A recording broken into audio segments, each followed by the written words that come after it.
Hello, Milwaukee. This is Doug Cornfield, Dave Clark, Dave Geis for the 104.1 River West Radio on WXRW in Milwaukee. We are glad another week is here, and we have a wonderful guest with us tonight, and we'll be bringing her on in just a moment. In the meantime, let me say our hellos to Dave and Dave. How you guys doing today? How's Dave in Florida? My Florida Dave. Oh, doing well, doing well. Nice weather. Can't complain. Warm, just the way I like it, and the way you don't. And so, no complaints here. No, I like it warm. It was 80 yesterday here, actually. So that in New York, that's pretty crazy. What about you, Mr. Dave Geis? I know you're not in Milwaukee right now, but you're in Pennsylvania, so it's pretty much you're getting what I'm getting. Right, exactly. It's been 50s and rainy all day, but Yeah. it'll get better. It'll get better. So, are you guys watching the NFL draft? I know at 8 o'clock we're competing against that. Well, I'm waiting for Aaron Rodgers to be traded, so we'll see what happens. Is that what you think is going to happen here? I don't know. He wants out from what I'm seeing lately today. That's going to be something. Maybe our guest that we bring on today will have some insight on the Aaron Rodgers trade, since she has kind of a unique insider look maybe at football. So without further ado, we are going to bring in our wonderful guest today. This is Marnie Schneider. Marnie, we got to know Marnie how long ago now? I don't even know, but I think I called you and we had one of those hour-long conversations. I don't even know how long ago now, but because of the connection in Fort Myers, Florida, with the Minnesota Twins organization and Steve Gleiner. So welcome, Marnie. Say hi to Milwaukee and to our Facebook and YouTube fans. Hi, guys. Thank you for having me. Doug, yes, every conversation that we have turns into an extended one because you are a true Renaissance man. And so we don't just talk sports. We talk about many things which are very enlightening, including your amazing capacity to certainly multitask, but also to really make a difference. And that's what's so compelling and so exciting about having a conversation with you, Doug, and Dave, because yes, we met because we really were I was trying to do some things that you guys had already been doing in a different way in the beautiful city of Fort Myers. And so, yeah, Steve Gleiner, who was at the Miracle, who are now the Muscles, said, "Oh, talk to Doug." And then that turned into a great friendship. And how lucky am I? So yeah, and then you actually were a big part of helping me get my Pound of Kindness book. You introduced me to Naren and the guys at Mascot Publishing, because you had a book at the time and you had a wonderful experience with Mascot doing the children's book, kind of as you as the main character. Why don't you share about your children's book series and even why you wanted to do this children's book series? Oh, well, thank you. Yes. And Mascot and Naren are great friends of mine and great book publishers. And so they're so good that I'm now on my 8th book in my series. Well, years ago, I grew up in Philadelphia, and my mother, Susan, ran the Philadelphia Eagles for my grandfather, who owned the team. And my mom is a single there's my beautiful mother. She's gorgeous. Look at her. So my mom, single working mom, and she took me to work with her because that's what parents do when they have their children, whether it's a day off from school or whether it's summertime or whatever it is, you go to your family's place of employment. And I had the opportunity to travel around with my mom and grandfather. It was a little different than like them being in a more traditional business. Certainly owning a football team is very unique and has many different parts of the business that I got to see and learn. But travel and tourism was a huge part of it. And traveling, leaving Philadelphia, and then getting the chance to go to different cities was really lots of fun. And then I would get to a city and I would be put into a car with a stranger and driven around and shown the city. Nowadays, they would never do that to somebody, although maybe an Uber. But it gave me really a great way to see things and to learn about all these great cities that we have all over the United States. And so I had been approached to write a book about growing up in the NFL, and that didn't really seem interesting to me. But what seemed interesting to me, and my mom was a teacher before she became an attorney and ran the Eagles, was finding a way to take all my fun times of travel, tourism, history, reading, writing, and of course football, and put that into one book. And so we came up with the character, which I had written a long time ago, Football Freddie. Freddie's a girl, and Fumble the dog, and he's really here. I'll get him for you in a second. All right. And Fumble's really a real dog. And so that's how we came up with the game day in the USA concept. And Football Freddie and Fumble the dog travel around to different NFL cities, and you can learn all about the sites and food and great experiences that those cities have to offer, and learn a little bit about sports, because I think sports really is the universal language. Right. And so if I'm correct in saying, one of the motivations for you to get this wonderful children's book series out was also to help raise money and awareness for your organization. Is that correct? Yes, that is definitely correct. Well, what I realized was that, if you can't, asking people to make donations and to participate is great, and people want to do that, but they always want to know what kind of skin you have in the game.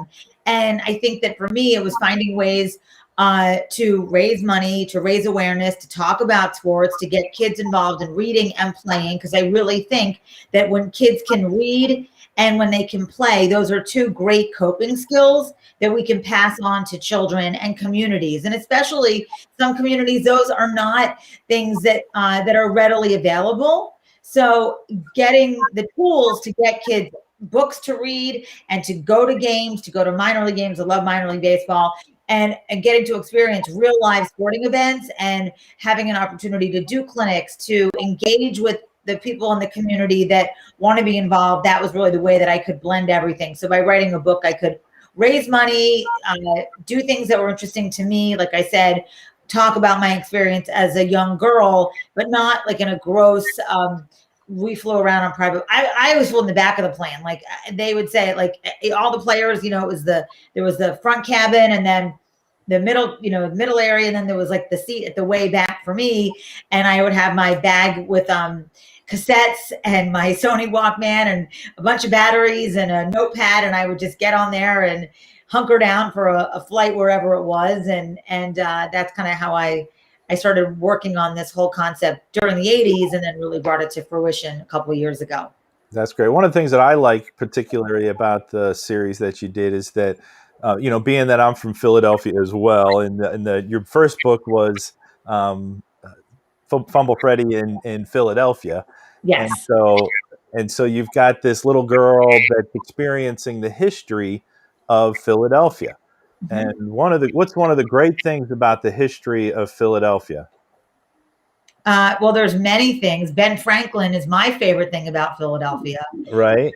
So, but I think that, wait, is this a trick question? Like when No, it's not really a trick question. Let me see. Not that one. I'm trying to find my picture that goes, there it is. What's the best cheesesteak in Philadelphia? That's what we really want to know. Yeah. Well, I am a huge fan of Pat's cheesesteak. So, and there's my beautiful friend, Stacy, who I've been friends with forever and ever and ever and ever. Not the Stacy that you know, Doug, because I apparently only friend Stacy's, but, so yes, I love Pat's cheesesteaks. They make an appearance in Game Day in the USA and Philadelphia, and but so does the other cheesesteak place, because there are two cheesesteak places kind of catty corner to each other. But people like the other place, but I prefer Pat's. That's where I get. You won't even name the other place, so that's we'll just call it the other place.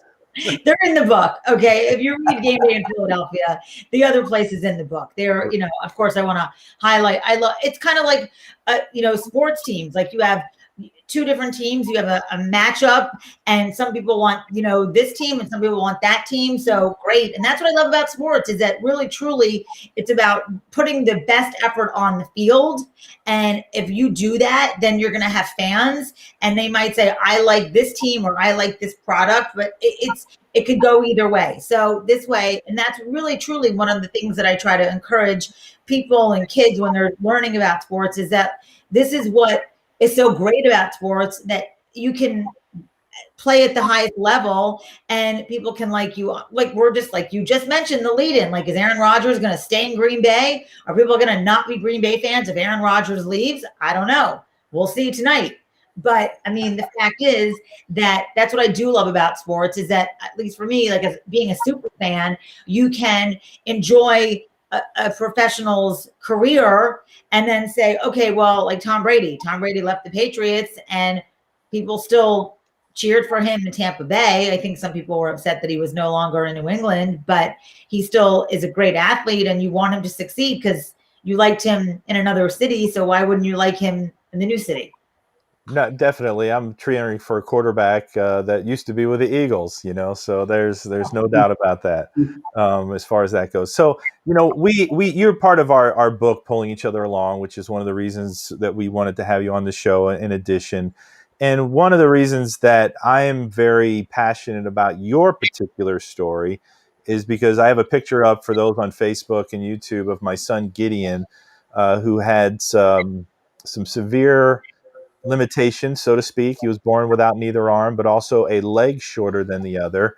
And when we had a series of operations done for Gideon, it was down closer to Baltimore, and we basically were given months of free time, or virtually free time, at the Ronald McDonald House in Baltimore. And so that connection, when I found out and learned about you a little bit more, and kind of knowing about your grandfather, but not really knowing, even growing up in Philadelphia, just you don't really necessarily know all the ins and outs. And then finding out that your grandfather literally took it upon himself to fund the first Ronald McDonald House, and I know that makes you very proud. And tell us about how that all came about and your grandfather's heart, because he has pulled so many people along, Dave and I included, Dave Clark and I, and our families. And, and so that all stems back from what your grandfather did. Well, thank you guys. Dick Vermeil would say, Coach Vermeil, he was not at the Eagles at the time, but he would always say, and you certainly exemplify this, to do big things, you got to do big things.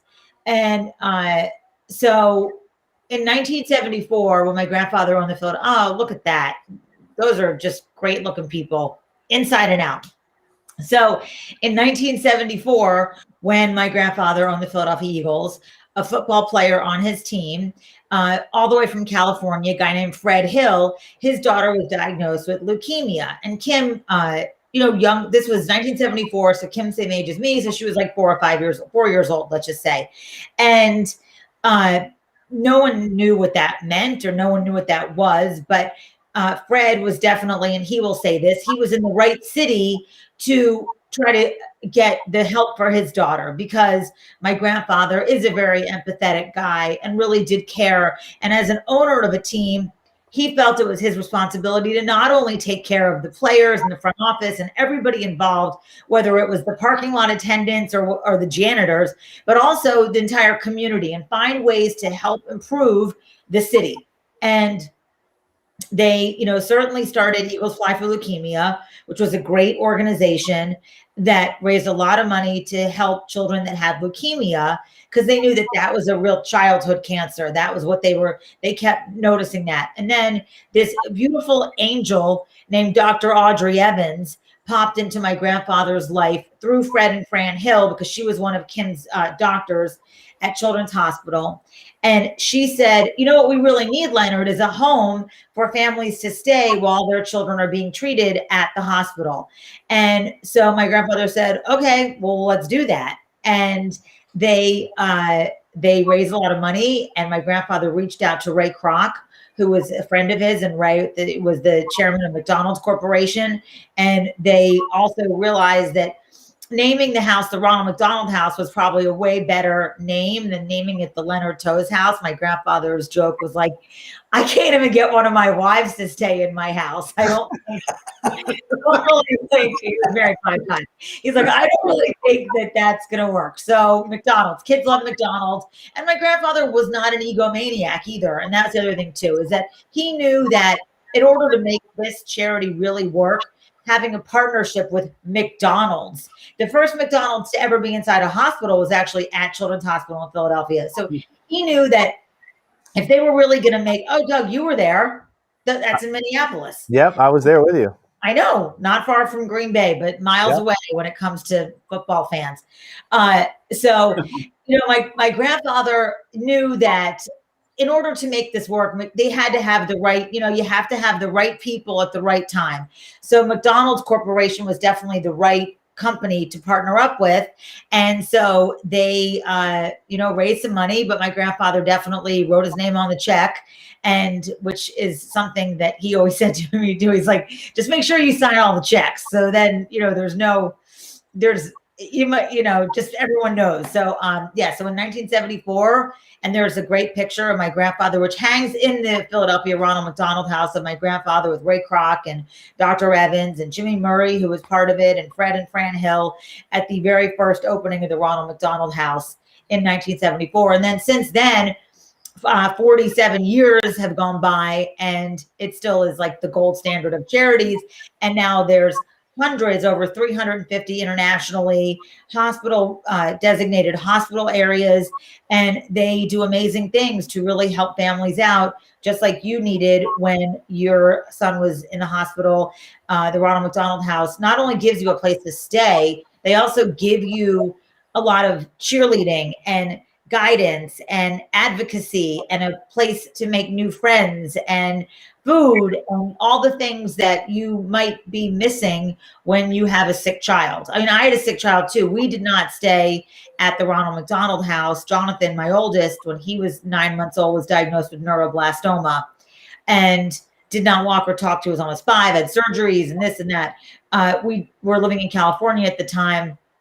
There wasn't a house that was really close by, but also I did most of our stuff in Philadelphia anyway. And I was staying with my mom and stepdad at their place in Philadelphia. So I was close enough to the hospital where I didn't need the services of the Ronald McDonald House. But I certainly knew that if I needed to have that, it was amazing to know that other families were there. And I met other families while being in the hospital and staying there with Jonathan.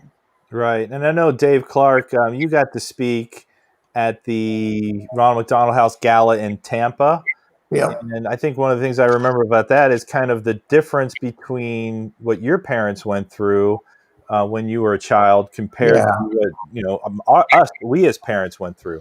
Well, yeah, I mean, back in 1953, when I contracted polio and I was sent away for a year practically, I know my mom told me stories about having to drive back and forth about a 45-mile drive.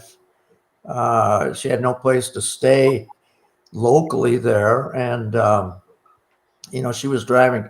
Ended up, she had an accident in the wintertime, slid off the road and smashed the car up pretty badly.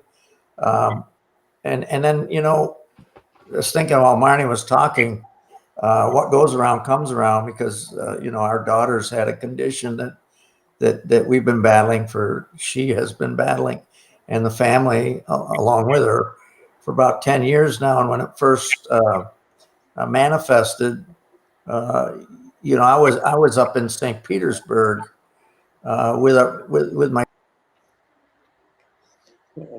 daughter alone. Ronald McDonald House became my home at that point. And they really helped out tremendous. I mean, I was a block from Children's Hospital, and I spent all day at the hospital, and I would come back and they'd have food there. And so they really took great care of you. And that's something my mom and my dad at the time, when I was afflicted with polio, there was no such thing. So it's a wonderful thing. And then, we've used the Ronald McDonald House in North Carolina. We used it in Tampa as our daughter progressed through treatment in different localities. So we have a pretty broad knowledge of what the Ronald McDonald House means to families that are really under a lot of stress and pressure at the time that they're using the facilities. Right, and it's my understanding that there's about 350 Ronald McDonald Houses internationally. So what your grandfather literally started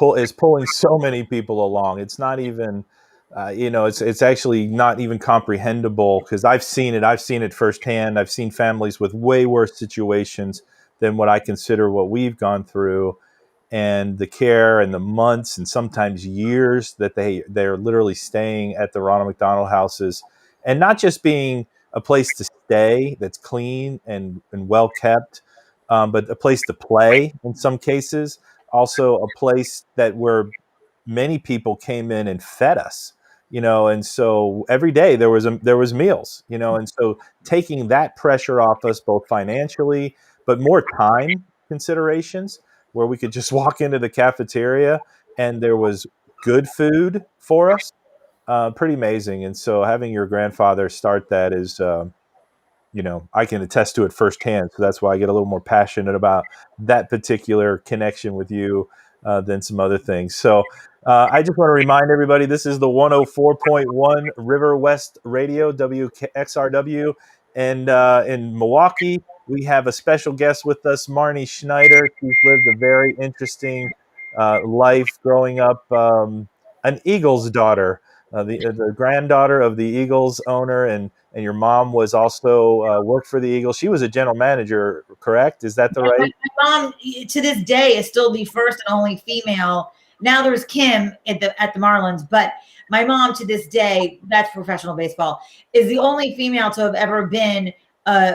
There's my mom, beautiful, vice president, legal counsel, and general manager of a professional football team. So I'm super proud of what my mom has done. And, it's interesting. My mom is an amazing, she's beautiful to look at, but obviously incredibly intelligent, very philanthropic, has done an amazing amount of work to give back to, if we were talking about like who pulled me along. Well, I'm definitely the product of a very strong single working mother who pulled me along, who managed to hold a very high level position, gave a lot back to the community, and still, kept me in tow and in line. And so I'm a fierce advocate for my mom, because I sometimes think that she has not gotten the recognition in the professional sports world that, as her daughter, that I'm like, I want her to have. So when a couple of months ago, when Kim, and it was amazing when she got the great job being the GM at the Marlins, people were saying, oh, she's the first female to ever have that job. And, a lot of my friends were like, no, talk to Marnie. And I sent a note to Major League Baseball. I was like, hey guys, you might want to fact check this. And they were like, oops, our bad, sorry. Right. So again, like, and I have to, one of the things that, like, for me, and I think this goes into the whole pulling each other along, is that my mom definitely she continues to, every day pulls me along and does things for me that are incredibly helpful for me and my children. But also now it's a little bit of I guess it's not a 180 yet, but it's kind of like circling in that direction, where I feel, as much as I want to share my grandfather's legacy and story, which I do, and I'm very proud of that, with the Ronald McDonald House and with all of the stuff that he did to give back to the city of Philadelphia, it's very important to me to acknowledge that. And RMH isn't just a Philadelphia thing anymore. Now it's a global. Not only is it a huge charity that people go to all over the world, it is a gigantic place of employment for people. So people have jobs there and they're employed. And that is something that is also, just interesting to me, that not only are they working at houses, they're also running a gigantic company, figuring out how to continue the brand and make it better, make it stronger. And they're doing such a great job. And I'm so delighted. But now it's also, one of the things that I really pay a lot of attention to is advocating for my mom and making sure that people know her legacy within the NFL, her legacy within professional sports. Which is very important as a woman and as a daughter. My girlfriend told me recently, and she's a really neat lady, and she served in the military, and she said to me, you died 2 times, but when the first time that the body, is no longer breathing. And then the second time, when no one talks about that person. and they don't share stories about that person. So it's up to us as children, as advocates, as, pulling each other along, fans and advocates and people, to always share stories of the people that have pulled us along. And if we don't, then I think we're squandering a lot of opportunity to enlighten others about how we got here. And I would not be here without my grandfather's tremendous sacrifices, and certainly in the city of Philadelphia. And it isn't just the owning the Eagles. And I think that if you were to if he was alive, which I wish he was, but he's not, I think he would, undoubtedly say that the crown jewel in his career was the Ronald McDonald House, and also, contributing to Notre Dame University, where he went to school, and contributing to the field house there, and putting up a beautiful synagogue in the suburbs of Philadelphia, and doing things to give back to the Philadelphia policemen, and finding ways to really improve other people's lives. And so I get very excited about, talking about him and all the sacrifices that he made. And then additionally, talking about my mom.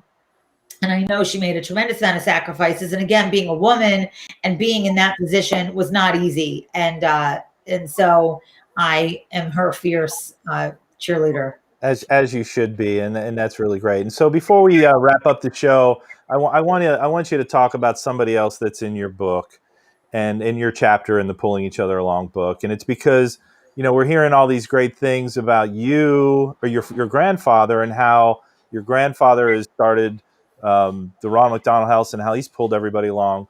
But you have done this not just once, but many times.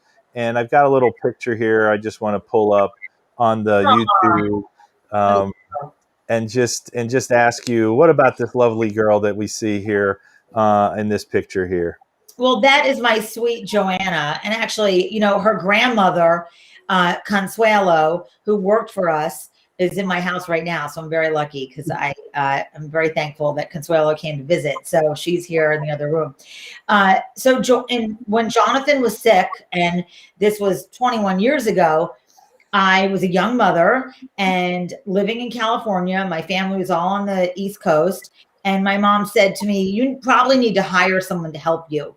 And you've got a sick child. You don't know what you're doing, and you don't know what you have ahead of you. So I think if you can hire somebody to help, that would probably be a really good thing. And my mom, of course, said, I will. My mom and stepdad, they said, we will help pay for this, because it's a luxury to have somebody in your house, but you need it. We're not there. We can't help you. And Jonathan is very sick, and we want to make sure that as grandparents that, there she is again, pulling me along. But so Consuelo was referred to me through, an agency, and I met this beautiful lady, and I thought, oh, she's lovely, and she's from El Salvador, and was smart, and had worked really hard, and just had all this grit and determination, like my mom in many ways, providing for her family, working for her family. That was it. She wasn't about Consuelo. It was always about giving back and making a difference. And she was working for us for about a month. And then I met Joanna, her granddaughter. Jonathan was still in the hospital. And I said, oh, Joanna, where do you live? Or where, she told me the story that was illegal, I think. So she would stay in the apartment that she and Joanna's mother was living in El Salvador. And Consuelo would come to work for us during the week and then go home. And Joanna would just take care of herself during the week. And she was in 7th grade and 12 years old.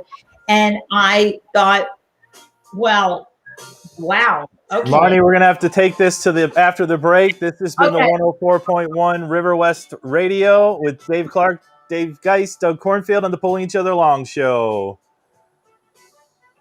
And all the people that are still here, we're doing our after show on YouTube and Facebook. We have Marnie Schneider, just all around, just great person, because she has been pulling people along. And it's not just what your grandfather taught you as far as helping people, being kind to his employees, all that great stuff. And then starting the Ronald McDonald House and funding that and making sure that happened. But Marnie has been giving back through the Game Day USA and getting kids, and especially kids like in the Big Brothers Big Sisters is what I saw down at Fort Myers, giving them an opportunity to go to a minor league baseball games, giving them an opportunity to interact with some of the professional players, similar to what we do with our Disability Dream and Do. And I know that the folks on Facebook, just to give a little plug out, we actually have a camp coming up on May 8th at 9:30. You can sign up at d3day.com. Look for the event that says D3 Day Southwest Florida. We'd love to have people any kind of disabilities. It's completely open, limitations, all those kind of things. So come join us actually Cape Coral Pine Island is where this particular event is going to be. So Marnie, Yes. we did have an interesting question that came up from our chat people. Where was it here? I want to know who your if she had met Billy Idol or Adam Sandler. Which one was it? I'm both of them. I'm good friends with Adam, but I did meet Billy. But I am friendly with Adam. So so I met them both. And Adam is very, very nice and hardworking and a great guy and very funny. And obviously he's funny and, terrific and a great family man. And I think Billy Idol is pretty much the same. I mean, they're both legends. So when you are at the top of your game, and they both do a lot to give back. That I know. And who is this in the picture here? Well, I'm the flight attendant. If you were wondering, the movie was filmed in the 90s. It took place in the 80s. So I had my 80s hairdo. I love the 80s. So you were still a stewardess, not a flight attendant back then. Yes, right. Yeah, I guess. Dave always calls them stewardesses, and it's one of those where that's not a good thing anymore. They're not stewardesses; they're flight attendants. I guess right. That's true. They probably don't care, but yeah, they're cool with it. They're union, but yeah. Hey, Doug, I'd like to have Marnie complete the story she was telling. Yes, just before we had to leave the air. All right, so I'm happy to complete that story. Thank you, Dave. So I met Joanna. She was a darling 12-year-old. I definitely could relate to her because at 12, I was with my mom and doing things and still very independent, but wanting to have a much more of a family dynamic. And so I was married at the time, and I did, I guess I just made the rules. And so I said, "Oh, well, you're going to come live with us." And she did. And so Joanna moved in with us, and I enrolled her in school where we lived. And I had the privilege of being able to get to take Joanna to school every day, and we would stop at Starbucks. And she's I call her my oldest daughter, and pick her up from school. And I was in 7th grade. And then I had the opportunity to do that all the way up until she graduated high school. And then she got into college at University of Colorado Springs. And then one of the highlights of my life, although it was very sad because I miss her, was we flew to Colorado, and I got to move her into the dorms, and I experienced all this stuff that parents do when they're moving their children into college. The tears, like this mattress is gross, we're throwing it away, let's go buy a new one thing. I was like, "You can't sleep on this." She was like, "Can we get a new one?" I'm like, "Yes, we can buy a new one. You can't sleep on this mattress." So all of that stuff, going to, all the good fun stores, Pier 1 and Target, and decorating the room. It was so great, so much fun. And, Joanna is now 32 and a very accomplished, very successful, very savvy woman. And we're still very, very close. And I just saw her in August, and her grandmother's in my living room. So, I guess nothing's really changed. I'm very thankful for that friendship, and we've really been able to pull each other along. Yep. So, Doug, I'm confused because, Marnie's mentioning feeling all those pangs of sadness when she had to move into the college realm. My parents just said, "Get the hell out of here." That's because you were you. That's because they were like, "Get out of here. That Colgate Smile is killing us." So, Marnie, we're building a little bit of a fan base with the Pulling Each Other Along, and one of our fans, Tom Demalakis, And, Tom and Laura. Tom and Laura. And actually, they're a part of the Pulling Each Other Along book as well. Laura is a poet. She's written hundreds and hundreds and hundreds of poetry. She was on our show not too long ago, and just really special friendship that her and Tom have. But he always wants to know one of our questions that we ask our guests is, what is your favorite donut? I like them all. I mean, I would like, okay, so when I was pregnant with Jonathan and I had spent some time in North Carolina, I was living in California, the Krispy Kreme, okay, glazed cream filled, not custard, the glazed cream filled. I mean, seriously. And I've never really eaten a lot of stuff like that. And it's hard. They're delicious, but I think I overdid it, but that's okay. It was fine.